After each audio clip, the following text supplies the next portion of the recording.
अस्सलाम वालेकुम dear students, I am Asim Najam your chemistry instructor. हमने चैप्टर स्टार्ट किया था फर्स्ट ईयर में से केमिकल इक्विलिब्रियम, और उसमें से हमने क्या टॉपिक पढ़ी है, एक्टिव मास पढ़ा है, लॉ ऑफ मास एक्शन पढ़ा है, टाइप्स ऑफ रिएक्शन पढ़ी है, रिवर्सिबल इरिवर्सिबल। मैंने टिप्स बताई हैं रिवर्सिबल इरिवर्सिबल की, आप मेरे पिछला वीडियोस देख लिए, और हमने केमिकल इक्विलिब्रियम पढ़ा है। आज हम टॉपिक पढ़ेंगे सॉल्युबिलिटी प्रोडक्ट एंड सॉल्युबिलिटी। वैसे हमारा टॉपिक सॉल्युबिलिटी प्रोडक्ट है, लेकिन सॉल्युबिलिटी को हम पहले डिस्कस करते हैं। कंसीडर करेंगे हमारे पास एक बीकर है, उस बीकर में एक लिक्विड भरा हुआ है, हम उसमें क्या कर रहे हैं, साल्ट ऐड कर रहे हैं। अब वो लिक्विड हमारा पानी है, ये जो लिक्विड है ना, कंसीडर करें ये हमारा पानी है। इस लिक्विड में इस जो पानी की कितनी एबिलिटी है कि साल्ट को डिसॉल्व कर सकता है, पानी की एबिलिटी के कितना साल्ट डिसॉल्व कर सकता है, उस एबिलिटी को हम कहते हैं सॉल्युबिलिटी कहते हैं। वैसे मैं आपको सॉल्युबिलिटी प्रोडक्ट पढ़ाऊंगा, लेकिन सॉल्युबिलिटी पढ़ना नया जरूरी है। जैसा कि रमजान आने वाला है बेटा, तो हम क्या करते हैं, जामी शीर बनाती हैं, उसमें क्या करते हैं, पानी में चीनी ऐड करती हैं, डिसॉल्व करती हैं। तो पानी की कितनी एबिलिटी है वो चीनी डिसॉल्व कर सकता है, बताइए सॉलिड की कितनी एबिलिटी है कि वो सॉलिड को डिसॉल्व कर सके, उस एबिलिटी को हम क्या कहते हैं, सॉल्युबिलिटी कहते हैं। और सॉल्युबिलिटी दो चीजों पर डिपेंड करती है। कौन कौन सी वो दो चीजें हैं? Solubility depends on the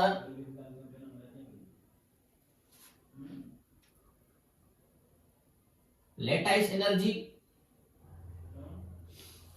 and solution energy के सॉल्युबिलिटी प्रोडक्ट दो चीजों पे डिपेंड करती है। कौन सी दो चीजें हैं? एक है लेटाइस एनर्जी और दूसरी है सोल्वेशन एनर्जी। तो मैं आपको कंप्लीट वन बाय वन ये चीजें मैं डिस्कस कर रहा हूं। कैसे? सबसे पहले व्हाट इज लेटाइस एनर्जी, हम लेटाइस एनर्जी को पहले समझते हैं। यहां पे मैं आपको लेटाइस एनर्जी की डेफिनेशन बता रहा हूं।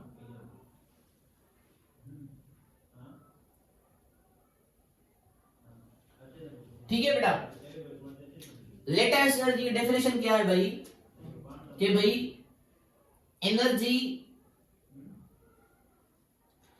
मैं यहां पे डेफिनेशन रिटन फॉर्म नहीं लिख रहा, आपको मैं कंप्लीट बता रहा हूं, क्योंकि चीजें मैं बता रहा हूं। मिसाल के तौर पे क्या है कि एनर्जी क्या हो, एनर्जी हमें रिक्वायर हो, एनर्जी सॉरी यहां पे क्या हो, रिलीज हो। और जो एनर्जी रिलीज हो जब एक सॉलिड बनी, एक केमिकल बनी फ्रॉम रिस्पेक्टिव एटम्स, यहां मैं दोबारा आपको चलो लिख देता हूं, the energy release when a solid from it is ions, from it is ions। मिसाल के तौर पे डियर स्टूडेंट्स, यहां पे सोडियम और प्लस क्लोरीन जब आपस में मिलेंगे तो बनेगा क्या, NaCl बनेगा।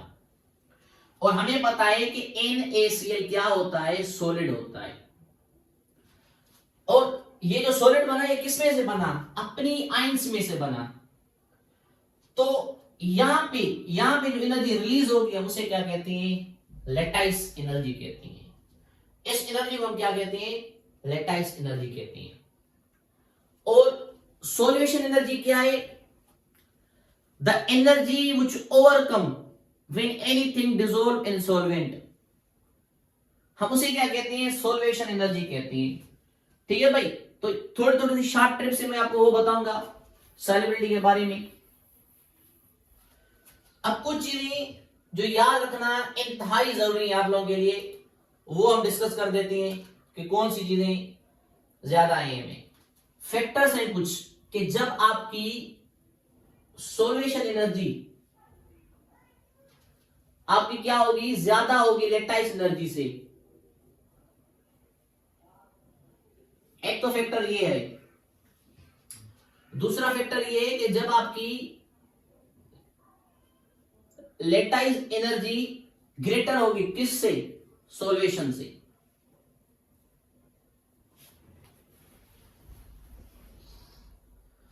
तो उस वक्त सिचुएशन क्या होंगी, ये दो सिचुएशन आप हमें याद रखनी है। जब सॉल्वेशन एनर्जी ज्यादा होगी लेटाइस एनर्जी से, और लेटाइस एनर्जी ज्यादा होगी सॉल्वेशन एनर्जी से, तो वहां पे कुछ फैक्टर चेंज होंगे बेटा। क्या होंगे चेंज, जबकि आपकी सोल्यूशन एनर्जी लेटाइस से ज्यादा होगी, वो चीज सोल्यूबल होगी। और जब आपकी लेटाइस एनर्जी सॉल्यूशन से क्या होगी, ज्यादा होगी, वो चीज आपकी क्या होगी, इनसॉल्युबल होगी।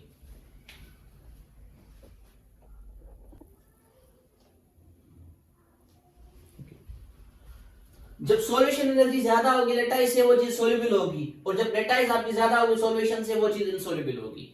ये दो चीजें याद रखनी है, लेकिन याद रखने की जरूरत नहीं है आप लोगों को, मैं आपको ट्रिक्स बता रहा हूं, और ट्रिक्स याद करेंगे तो इंशाल्लाह आपका काम हो जाएगा। तो मैं आपको थोड़ी सी ट्रिक्स है वो आपको मैं बता रहा हूं। तो ट्रिक्स क्या है, चलो हम ट्रिक्स पे आ जाते हैं डायरेक्टली। वो ट्रिक्स ये है कि हेलोजन, ठीक है भाई, CO3, अमोनियम, खास करके जो साल्ट होती हैं वो, और उसके बाद SO4 के साल्ट और NO3 सॉल्ट, ये जो जिनमें ये ग्रुप होंगे उनके लिए ट्रिक करें। उनके लिए ट्रिक क्या है कि बेटा जब हेलोजन होंगे, सबके हेलोजन सॉल्युबल होती हैं सबके, लेकिन एक्सेप्ट किनके, एक्सेप्ट लीड के, सिल्वर के, मर्क्यूरी के, ये चीज क्या होती हैं, इनसॉल्युबल होती हैं। ठीक है भाई, तकरीबन तकरीबन जो हेलोजन होते हैं वो सोल्यूबल होती हैं, लेकिन किनके नहीं होते, सिल्वर, लीड और मर्क्यूरी के जो हेलोजन होते हैं वो सॉल्युबल नहीं होती हैं। ठीक है भाई, तो यहाँ पे सॉल्युबल और इनसॉल्युबल के लिए मैं आपको ट्रिक्स बता रहा हूं, ये चीजें आपने याद रखनी है, फिर चीजें आपके लिए आसान होती जाएंगी। उसके बाद जो CO3 होती है, CO3 तकरीबन तकरीबन के लिए यहाँ काम करता है, लेकिन सोडियम और पोटेशियम के तकरीबन CO3 क्या होती है, सॉल्युबल होती है, बाकी के इतने सॉल्युबल नहीं होती हैं। तो यहाँ पे क्या है कि CO3 सिर्फ Na और पोटेशियम के सॉल्युबल होती हैं, और जो अमोनियम होती है वो सोडियम के भी होती है, इवन पोटेशियम के होती हैं, और लिथियम के होती हैं, स्ट्रोंशियम के भी सॉल्युबल होती हैं। ठीक है डियर स्टूडेंट्स, जो SO4 होती हैं वो स्ट्रोंशियम, बेरियम, रेडियम के क्या होती हैं, इनसॉल्युबल होती हैं तकरीबन।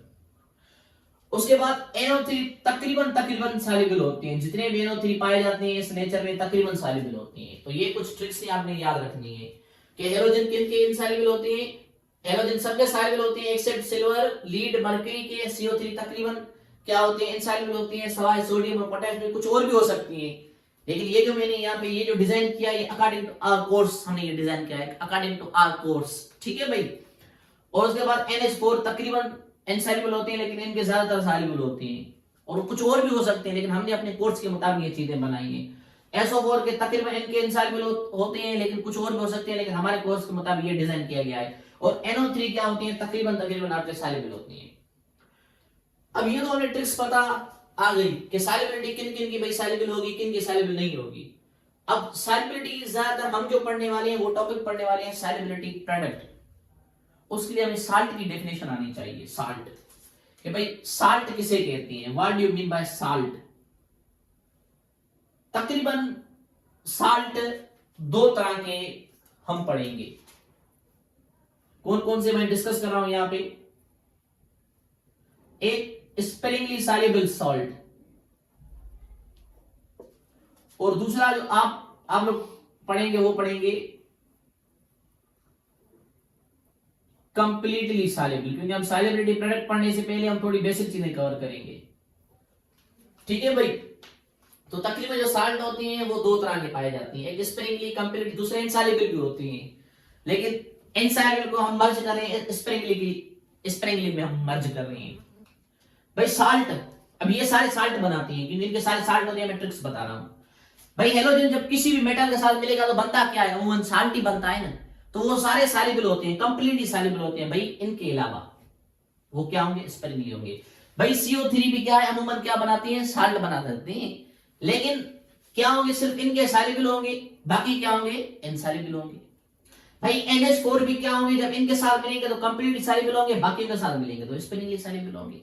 भाई जो सल्फेट होती है इनके साथ क्या होती है, इनसॉल्युबल होती है, इनसॉल्युबल होती है, स्पेरिंगली होती है, बाकी जिनके साथ मिलेगा वो कंप्लीटली सॉल्युबल होगा। NO3 के तकरीबन क्या होती है, कंप्लीटली सॉल्युबल होती है। तो ये चीजें आपकी क्लियर होनी चाहिए, अगर यहाँ पे एक एमसीक्यूज आ जाए, क्योंकि एमसीक्यूज ज्यादातर एमडीकेट में एमसीक्यूज पूछे जाती है, तो आप लोग वो भी नई तरह से तैयार रहें। सो विच salt is insoluble or Sprüngli soluble, कौन सा साल्ट इनमें से यहां तो इनसॉल्युबल है या फिर स्प्रिंगली soluble है। तो मैं आपको यहां पे लिख रहा हूं एमसीक्यूज के भाई Na2CO3 B AgCl C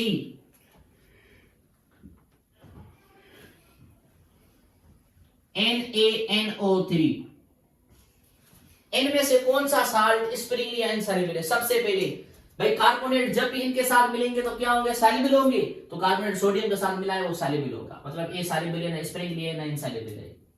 भाई जब भी हेलोजन इनके साथ मिलेगा तो इनसॉल्युबल होगा। तो हेलोजन किसके साथ मिला हुआ है? सिल्वर के साथ, ये इनसॉल्युबल है, स्प्रिंगली सॉल्युबल है। भाई NO3 जिसके साथ मिलता है वो चीज सॉल्युबल होती है, तो A भी सॉल्युबल हुआ, C भी सॉल्युबल हुआ। तो ऑप्शन हमारे पास सुइटेबल कौन सा बचा डियर स्टूडेंट्स? वो बचा AgCl बचा। तो इस तरह आप क्या कर सकते हैं, डिफरेंट आप कैटेगराइज कर सकते हैं कौन से साल्ट इनसॉल्युबल होंगे, कौन से साल्ट स्प्रिंगली सॉल्युबल होंगे। ये थोड़ी थोड़ी शॉर्ट ट्रिक्स हैं, आप लोग याद रखना। मिसाल के तौर पे मैं बता रहा हूं कौन कौन से साल्ट हो सकते हैं। भाई जब भी सिल्वर फ्लोरीन के साथ मिलेगा, क्लोरीन के साथ मिलेगा, ब्रोमीन के साथ मिलेगा या आयोडीन के साथ मिलेगा, वो इनसॉल्युबल होगा। लीड जब भी, अब देखिए यहां पे मैं चीजें कॉमन कर रहा हूं, सिल्वर, लीड और मर्क्यूरी जब भी इनके साथ मिलेंगे तो क्या होंगे? वो इनसॉल्युबल होंगे। अब अमूमन आपकी किताब के जो इस्तेमाल किए गए ये साल किए गए हैं इस्तेमाल अमूमन। तो ये चीजें आपको जब क्लियर होंगी तो जो आने वाली जितने भी लेक्चर इक्विलिब्रियम में है वो आपके लिए आसान होंगे। ओके, तो हम आ जाते हैं यहां पे अब सॉल्युबिलिटी प्रोडक्ट पे। ठीक है, जो हमारा मेन टॉपिक है वो है solubility product.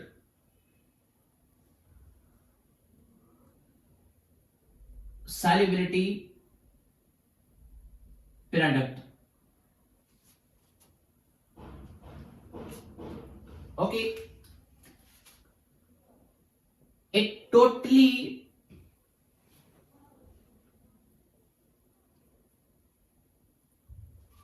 applied on springly soluble and saturated solution।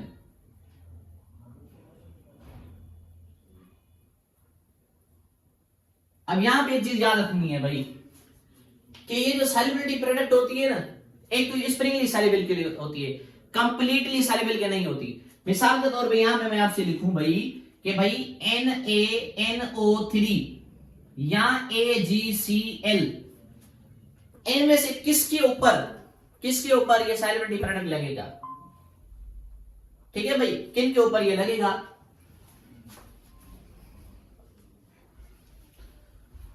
तो यहां पे देखिए NO3 जब भी इनके सबके साथ क्या होता है? सॉल्युबल होता है, तो ये चीज सॉल्युबल है।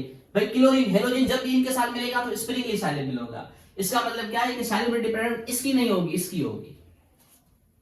आइए बस समझ में। तो ये चीजें आपने थोड़ी याद रखनी है, टेक्निकल चीजें याद रखनी है, बाकी चीजें आपके लिए आसान होती जाएंगी।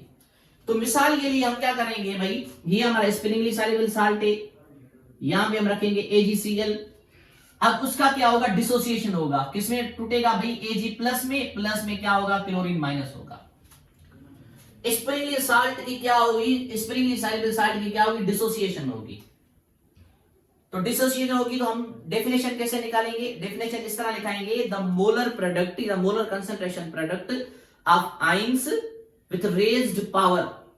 विथ रेज्ड हम क्या करेंगे? पावर करेंगे। मिसाल के तौर पे अब डेफिनेशन सॉल्युबिलिटी प्रोडक्ट क्या होगी कि भाई इन दोनों की प्रोडक्ट और इन दोनों के जो कोफिशिएंट होंगे वो हम पावर फॉर्म में लिखेंगे। हम उसे क्या कहते हैं? सॉल्युबिलिटी प्रोडक्ट कहते हैं। यहां पे हम लिखेंगे सॉल्युबिलिटी प्रोडक्ट को किस तरह लिखेंगे? हम उसे डिनोट किया जाता है KSP के साथ, KSP के साथ डिनोट किया जाता है। हम लिखेंगे Ag प्लस लिखेंगे और यहां पे प्लस साइन को मल्टीप्लाई में कन्वर्ट करेंगे, क्लोरीन माइनस लिखेंगे। अब हमने क्या किया कि इन दोनों की हमने क्या की, प्रोडक्ट की विथ रेज्ड पावर, यानी इन दोनों के ऊपर कोई कोफिशिएंट नहीं था अगर हम पावर देते।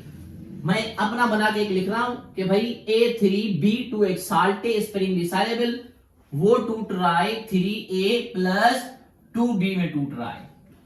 तो हम इसकी सॉल्युबिलिटी प्रोडक्ट कैसे लिखेंगे डियर स्टूडेंट्स, हम इस तरह लिखेंगे कि एज वी नो KSP बराबर होती है A की, इसके ऊपर प्लस इसके ऊपर माइनस देंगे, और ये कोफिशिएंट क्या करेंगे, पावर, प्लस साइन को मल्टीप्लाई, ये B लिखेंगे, यहां पे 2 हम क्या देंगे, पावर देंगे। तो डेफिनेशन क्या हुई, डेफिनेशन ये हुई कि भाई हमने क्या किया, molar concentration of ions, the molar concentration of positive and negative ions with respect to raised power is called as what, is called as solubility product।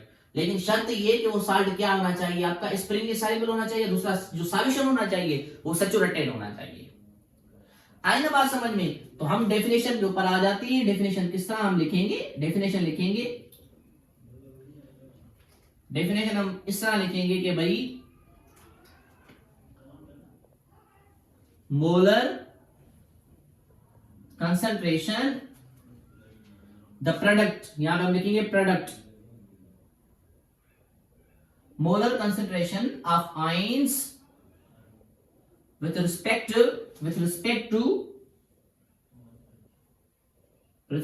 to raised power, उसे हम क्या कहते हैं, सॉल्युबिलिटी प्रोडक्ट कहते हैं dear students. With raise power उसे हम क्या कहते हैं, सॉल्युबिलिटी प्रोडक्ट कहते हैं। या दूसरी डेफिनेशन भी है इसकी, मैं वो आपको बता देता हूं, OR मीटर की दूसरी डेफिनेशन हम यहाँ पे आपके साथ में शेयर करता हूं। वो ये है कि molar product of positive and negative ions with equilibrium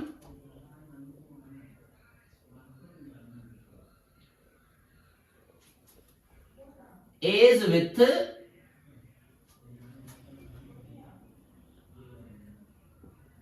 with their solid compound, के भाई हमने सॉल्युबिलिटी प्रोडक्ट इसकी नहीं लिख रहे, देखिए हम आयंस की लिख रहे हैं, क्योंकि ये क्या होता है, इसकी जो सॉल्युबिलिटी होती है वो कांस्टेंट होती है। तो दूसरी डेफिनेशन ये सॉल्युबिलिटी प्रोडक्ट की दो डेफिनेशन आप लिख सकती हैं, क्या लिख सकती हैं, the molar product of positive and negative ions with respect to their equilibrium solid state salt, क्योंकि इनकी जो कंसंट्रेशन होती है वो कांस्टेंट होती है, इसकी कांस्टेंट होती है, हम सॉल्युबिलिटी प्रोडक्ट इनकी लिखते हैं। आई ना बात समझ में। तो हम इनकी लिखते हैं तो हमारी चीजें क्या हो जाती हैं, आसान हो जाती हैं। तो ये हैं चीजें कुछ सॉल्युबिलिटी प्रोडक्ट की डेफिनेशन लिखने के लिए सबसे पहले क्या होना चाहिए, जो साल्ट है ना आपका साल्ट, वो क्या होना चाहिए, साल्ट आपका स्प्रिंगली सॉल्युबल होना चाहिए। कंप्लीट सॉल्युबल की साल्ट की हम सॉल्युबिलिटी प्रोडक्ट नहीं निकाल सकते। ओके, तो हम केएसपी को क्या कहते हैं, केएसपी कहते हैं solubility product constant, constant solubility product कहते हैं। और पॉइंट ये है कि केएसपी इंक्रीज विथ टेम्परेचर, कि जितना हम टेम्परेचर इंक्रीज करेंगे ना सॉल्युबिलिटी उतनी बढ़ती जाएगी, कि जितना आप लोग क्या करेंगे, टेम्परेचर इंक्रीज करेंगे सॉल्युबिलिटी उतनी उतनी क्या हो जाएगी, इंक्रीज होती जाएगी। तो इंक्रीज द टेम्परेचर सॉल्युबिलिटी भी क्या होगी हमारी, इंक्रीज होगी। तो ये चीजें आपने कुछ नोट करनी है। और दूसरी चीजें क्या है, जो यहां पे मैं एज हाईलाइट लिख रहा हूं, इसको मैं बॉक्स बना के लिख रहा हूं, वो ये कि सॉल्युबिलिटी ऑफ एसिड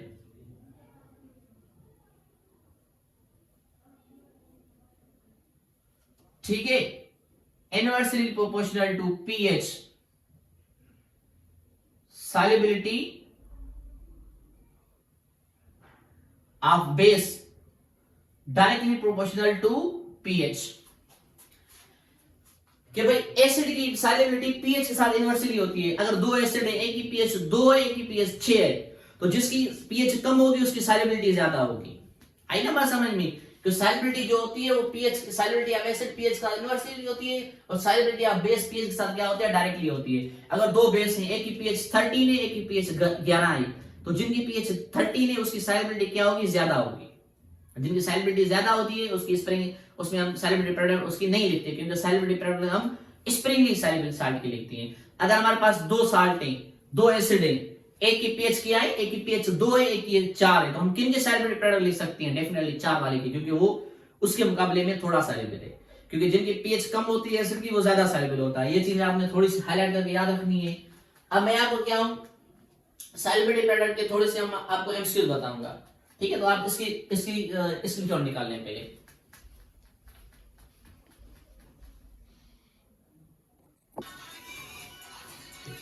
तो देखिए ये हमारे पास दो साल्ट है, इसकी सॉल्युबिलिटी प्रोडक्ट लिखनी है। किस तरह लिखेंगे भाई? KSP बराबर है +2 प्लस कौन करेंगे मल्टीप्लाई में चेंज लिखेंगे SO4 नेगेटिव देंगे यहां पे। सॉल्युबिलिटी प्रोडक्ट इक्वेशन किस तरह बनाएंगे? हर ब्रैकेट के अंदर हम x लिखेंगे, x KSP बराबर है, इस ब्रैकेट के अंदर हम x देंगे, मल्टीप्लाई सेम इस ब्रैकेट के अंदर भी हम x देंगे। तो यहां पे कुछ नहीं तो पावर 1 है, यहां पे कुछ नहीं तो पावर 1 है। जब प्लस मल्टीप्लाई के साइन है और यहां पे पावर हम क्या करेंगे? ऐड करेंगे। तो KSP की इक्वेशन क्या बनेगी? KSP इक्वेशन बनेगी x², यहां पे x² इक्वेशन बन गई, हमने लिख दिया। उसके बाद हम किस तरह लिखेंगे भाई इसकी? KSP Fe प्लस साइन यहां पे नेगेटिव, प्लस को मल्टीप्लाई में चेंज करेंगे, यहां पे लिखेंगे OH, इस 3 को करेंगे पावर। अब यहां पे ट्रिक इस्तेमाल करनी है, यहां पे x लिखना है, कुछ भी नहीं तो पावर 1 मल्टीप्लाई सेम इस ब्रैकेट के अंदर x ऊपर पावर 3 देना है। जब ऊपर कोई पावर होगा ना, उस पावर को जितना वो पावर होगा उतनी टाइम हम मल्टीप्लाई करेंगे उसको। यहां पावर कितना है? 3, तो 3 को 3 से 3 टाइम मल्टीप्लाई करना है। 3 3 9, 9 3 27, तो x 1 सेम रखेंगे, मल्टीप्लाई, अब x का वैल्यू हमें यहां पर कितना आया? 27 रखेंगे, ये x सेम, ऊपर पावर भी सेम रखेंगे 3, ठीक है? अब पावर क्या करेंगे हम? ये 4 करेंगे, पावर 4 हो जाएगी, x x के साथ मल्टीप्लाई हमने कर दिया, तो यहां पे लिखेंगे 20x पावर 4। तो ये सॉल्युबिलिटी प्रोडक्ट हमें वैल्यू पता चल गया। इस तरह आप डिफरेंट इक्वेशन की इक्वेशन आप बना सकते हैं। मिसाल के तौर पे किस तरह बना सकते हैं? एक साल्ट है AB2 टूट रहा है, वो A प्लस और 2B में टूट रहा है। इक्वेशन किस तरह बना सकते हैं आप लोग? KSP बराबर है A प्लस, बीच में मल्टीप्लाई के साथ B रखेंगे, उसके बाद हम देंगे इसको पावर 2, सेम A रखेंगे, प्लस ऊपर देंगे 1, यहां पे 2, तो 2 को 2 टाइम मल्टीप्लाई करेंगे, जितना पावर होगा उसको उतनी टाइम मल्टीप्लाई करेंगे, 4 आएगा आंसर। यहां पे B सेम रखेंगे, ऊपर 2 सेम रखेंगे। उसके बाद क्या होगा? यहां पे हम लिखेंगे 4 x करके दोनों ब्रैकेट के अंदर x डालेंगे, और 1 और 2 कितना होगा? 3 होगा। ये हमारे पास आंसर आ गया, ठीक है भाई? तो इस तरह हमने क्या निकाल ली? सॉल्युबिलिटी प्रोडक्ट हमने निकाल ली। अब नेक्स्ट जो हमारा टारगेट होगा ना, वो होगा हम सॉल्युबिलिटी प्रोडक्ट कैसे निकालें और प्रेसिपिटेट रिएक्शन क्या होगा। तो तब तक आप मुझे दीजिए इजाजत, नेक्स्ट वीडियो में मिलेंगे, आपको कैसे सॉल्युबिलिटी प्रोडक्ट निकालेंगे और कैसे प्रेसिपिटेट या अनप्रेसिपिटेट रिएक्शन आपको बताएंगे। Thank you very much.